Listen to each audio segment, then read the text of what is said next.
Bonjour à tous et bienvenue pour ce nouveau numéro des Rendez-vous de Vanille. On se retrouve dans un endroit magique, c'est la terrasse à Lutry. Et avec une personne magique, c'est Afra Cain qui est avec nous aujourd'hui. Bonjour. Bonjour, salut Vanille. Bienvenue sur Rouge TV. Merci.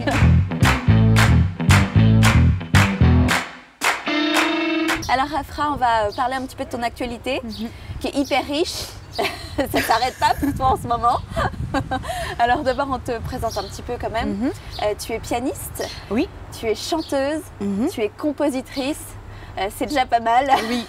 Parle-nous un petit peu de ton univers musical qui lui aussi est très très riche parce qu'il y a plein d'influences différentes. Oui, tout à fait. Voilà, je suis Afra Cain, je suis musicienne, artiste, disons, parce que du coup, avec toutes les influences que j'ai accumulées dans les années d'études musicales et puis d'écoute et puis d'expérience avec d'autres musiciens, du coup, j'ai créé mon univers qui mélange un peu de musique classique avec la soul, néo-soul, jazz et puis un peu des afro-gospel. Ouais. On adore cet univers que tu as, qui est aussi très solaire. Il peut être un peu moins, parfois un peu plus mélancolique. Mais on t'a découverte notamment, nous, il y a quelques temps, avec un titre où on s'est retrouvés ensemble en radio, c'était Building, qui pourtant parle de choses sérieuses, parce que c'est l'amour. Les fondations de l'amour, c'est pas toujours évident, etc. Et pourtant, c'est un titre très solaire. Oui, exactement. Ça, c'est aussi le but de rendre positives des expériences négatives. Et ça, c'est clair que la musique m'a toujours accompagnée et m'a toujours aidée, en tout cas, à faire un processus émotionnel de phases dans ma vie un peu difficile, voilà. Comme une thérapie. Oui, exactement. Saying I love you is not enough. I took you when you passed, you still don't see the curse. It's devastating to know you'd rather go backwards than forward. Faut le dire, tu parles un français sans accent parfait, magnifique, mais tu es d'origine italienne. Tu es d'origine italienne, donc félicitations pour ce français parfait. Tu parles plusieurs langues d'ailleurs. Oui, je parle 4 langues. C'est beau. Je suis bilingue en italien et anglais, puis après je parle français et espagnol aussi. Et tu chantes en anglais? Oui, je chante en anglais, ouais. Pourquoi pas italien par exemple? Parce que je trouve que c'est bizarre de faire la soul en italien. C'est vrai, c'est moins évident. Mais surtout, c'est bizarre, je n'aime pas ma voix quand je chante en italien. Je trouve que j'arrive pas à faire les mêmes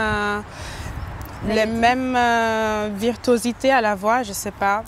C'est bizarre. Peut-être je suis juste pas habituée à m'entendre chanter en italien. Et pourtant, en tant qu'italienne, est-ce que tu écoutes de la musique italienne? Pas énormément parce que, en fait, j'ai étudié le piano classique, donc il y avait beaucoup de musique classique, mais à la maison, en fait, comme j'ai des parents d'origine nigériane, et c'est plutôt l'anglais qui est parlé au Nigeria, entre autres, du coup, j'ai beaucoup écouté de la musique anglophone depuis toujours. Donc, c'est vrai que musicalement, pour chanter, je me retrouve plus en anglais aussi parce que voilà, à l'église, c'était une église américaine, donc tout était en anglais toujours. Donc c'est vrai que j'ai pris cette habitude. Justement, ça vient de tout ça, de cette enfance, de de ton origine aussi. Oui, exact, parce que du coup, à la maison, ma mère mettait beaucoup de musique gospel du Nigeria. Et entre autres, mais toujours anglophone, du coup, anglophone, puis aussi Igbo, du coup, une des langues qu'on parle au Nigeria aussi. Mais malheureusement, je n'ai pas appris cette langue. Je comprends un petit peu, mais seulement quand mes parents me parlent. Si c'est d'autres Nigériens qui me parlent en Igbo, je ne comprends pas, donc c'est un peu bizarre. Et donc voilà, c'est vrai que j'ai beaucoup grandi dans un milieu anglophone. Tu as vécu au Royaume-Uni. Oui. Maintenant, tu vis en Suisse. Tu fais des scènes suisses, notamment Montreux. Oui. Tu fais des très belles scènes. Ça doit être incroyable en tant qu'artiste et un épanouissement énorme aussi. Oui, je suis très contente d'être reprogrammée dans le festival de cette année. Et là, ce sera pour préparer un programme entre jazz et classique. Donc, ça demande beaucoup de boulot. Je suis en train de réarranger une œuvre de Beethoven maintenant pour la faire sonner jazz au piano. Ah oui, du boulot là, j'imagine. Exact. Et puis après, avant Montreux, je vais jouer avec l'Orchestre de la Suisse romande. Ce sera le 8 juillet. Ok. À Genève. Magnifique. Et là, c'est un concert hommage pour Ella Fitzgerald, donc je vais interpréter. Ça aussi, c'est sublime. Ouais. Dis donc, waouh, quel programme. Et alors, du coup, où est-ce qu'on peut prendre nos places pour venir te voir?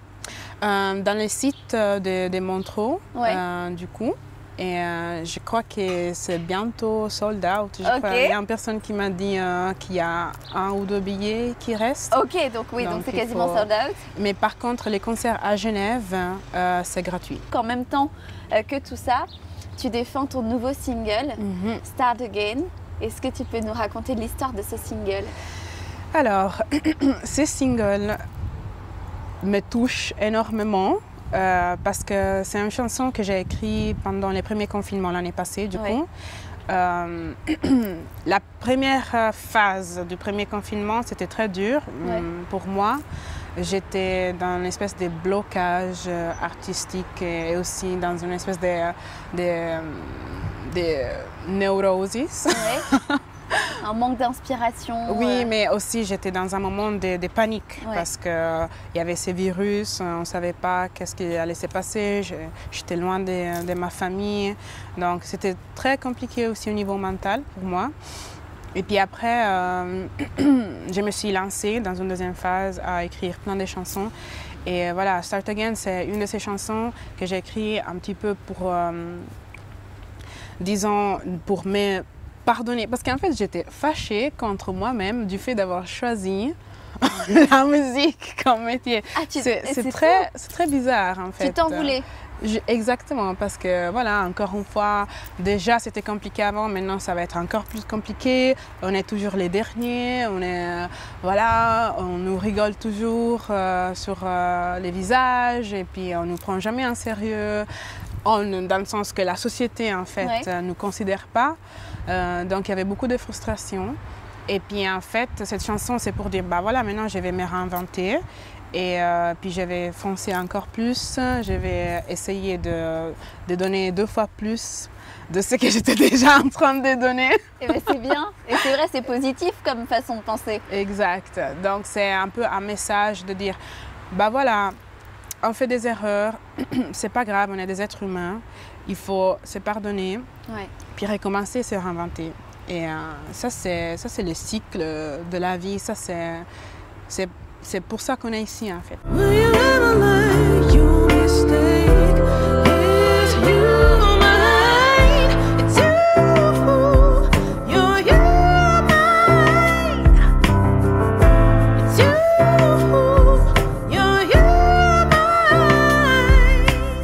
C'est toi, à chaque fois, qui écris et qui compose tes musiques? Oui, exact. Tu fais tout? Ouais, donc j'écris la musique au piano. Et puis, en fait, je me suis lancée un peu plus dans la production aussi, donc j'ai réfléchi un petit peu plus aux arrangements, à un beat avec la batterie et tout. Et donc voilà, c'est vrai que ça me permet d'avoir plus de liberté artistique aussi, d'aller jusqu'au bout de mes idées. Oui, c'est génial d'être capable déjà de faire tout soi-même, c'est incroyable. C'est un luxe en tant qu'artiste, donc bravo. Et alors du coup, tout ça, vu que tu dis que tu as beaucoup écrit dans cette deuxième partie confinement, ça aboutit à quoi? Un album, un EP? Qu'est-ce qui va se passer? Exactement. Donc ça aboutit à un album qui sortira l'année prochaine. D'accord. Et voilà, c'est un peu un voyage du coup musical parce que c'est vrai, comme toujours, j'explique toujours, c'est un mélange de styles. D'accord. Mais moi, je l'appelle toujours alternative soul, donc ça reste la musique soul. Le but, c'est vraiment de toucher des âmes. Et puis, il y a des influences de jazz et il y aura un petit peu des interludes, du coup, où il y a surtout le piano qui est mis en avant. D'accord. Donc, c'est des petits interludes, des petites compositions. Et il y a des mélanges aussi un petit peu avec des sons électroniques, mais c'est surtout instrumental. Et alors, qui est ton public? Qui sont les gens qui t'écoutent, Afra?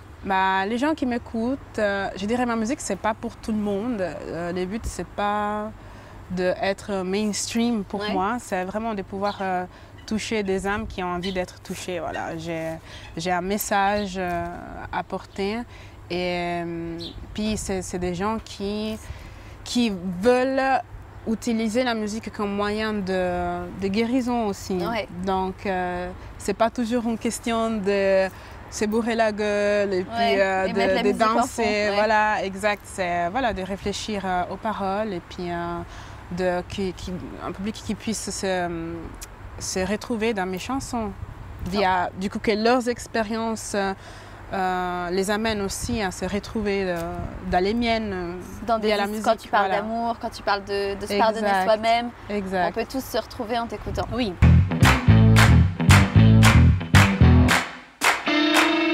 Alors Afra, c'est le moment où je vais te poser quelques petites questions donc, des abonnés de Rouge, de tes abonnés qui veulent mieux te connaître. Une question que j'ai bien aimée, et d'ailleurs ça m'intéresse de connaître ta réponse aussi, c'est la meilleure chanson de tous les temps selon toi?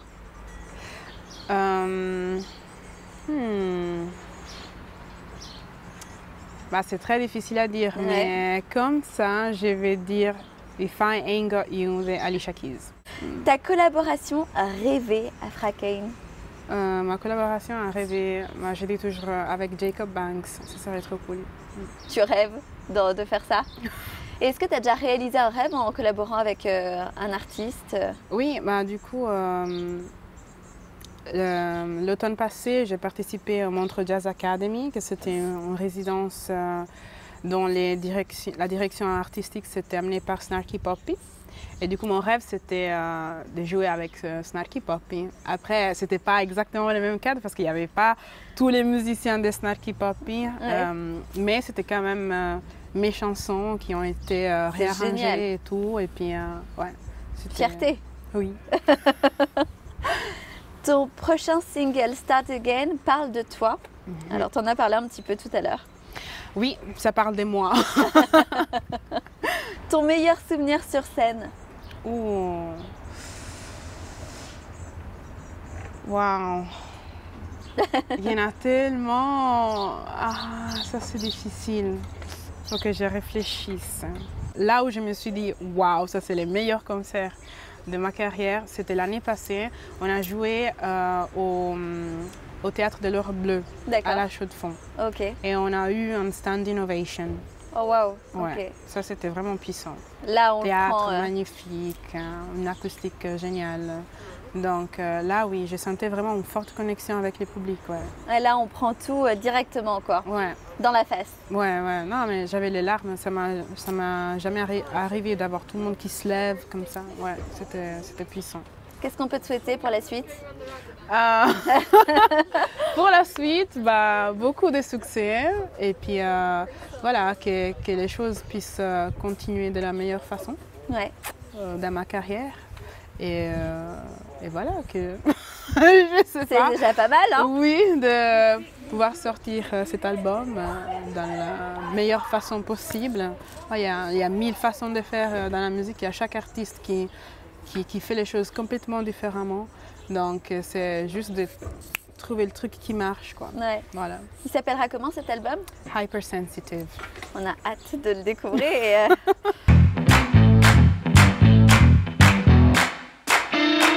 Merci beaucoup Afra Kane d'avoir été avec nous. Je te souhaite plein de bonheur et de succès, plein de belles scènes. Merci. Ça y est, la vie reprend un petit peu. Et puis il y a une dernière chose, un dernier exercice pour toi, pour cette émission. Puisque dans les rendez-vous de Venise, c'est l'invité qui termine l'émission. D'accord. Donc je te laisse la terminer comme tu le souhaites, cette émission. Oh gosh. Merci d'être avec nous, d'avoir écouté cette émission. Et je vous souhaite une très belle continuation. Mouah.